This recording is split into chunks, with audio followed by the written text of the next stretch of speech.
Hi everybody, how are you today? So we wraps up our last video with stage um, 4, which was the pragmatic caregiver, and today we're going to talk about stage 5, which is the transitioning caregiver. And this is the ending of the caregiving journey. The caree is going to die, and it's things are going to be tough, right?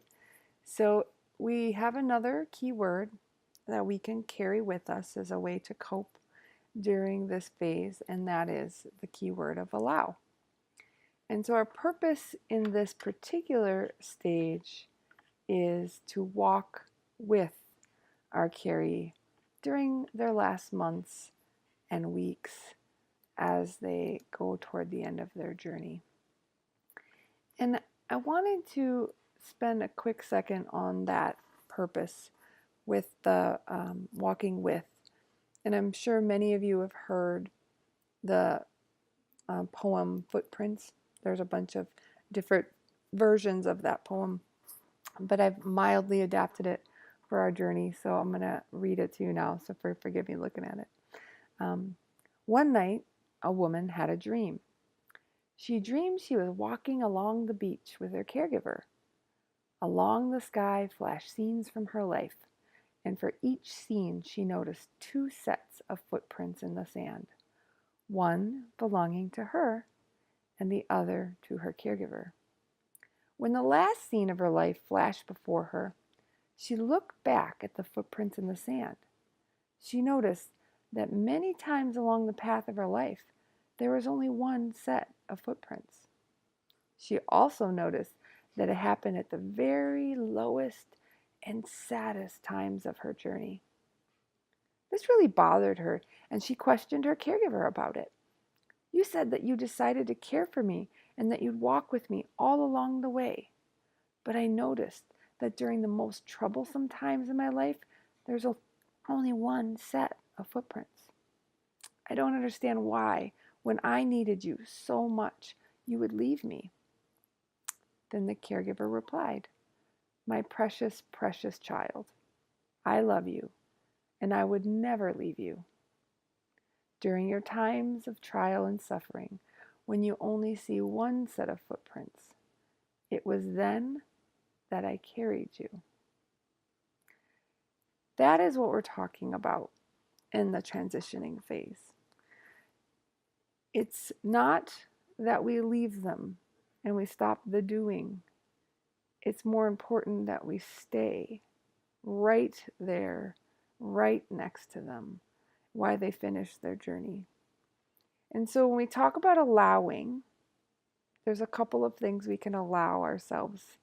We can allow ourselves to recognize that life is a natural circle, it's a natural cycle. You are born and then you live and then you die. And while it can be sad, it is inevitable. It is a natural order of things.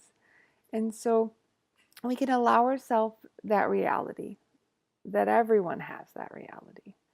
We can also allow ourselves the time that we need to mourn and grieve. It is sad. I will miss my mom, just like I missed my grandmother and my grandfather. But maybe it's going to be a little different because I was more involved in her caregiving journey. But I can also allow the wonderful memories of her and our journey that I wouldn't have had if I wouldn't have taken it to remain with me and remain with those that I love. For example, we talked about it last time, but I think it's so wonderful that my mom actually considered being a nun. And I find it mildly amusing too. But I get to remember that and I get to keep that with me and hold that in my heart. And the other thing we can allow ourselves, and it's a nice coping mechanism, I think, along the entire journey, is allow ourselves to reflect upon the caregiving experience and take those lessons that we have learned and help others or help ourselves. But I learned a ton of things in my journey, and all of which I'm sharing with you. So think there are a lot of opportunities for us within this transitioning phase to make a nice, positive, long-term impact. But it is okay for us to mourn and grieve.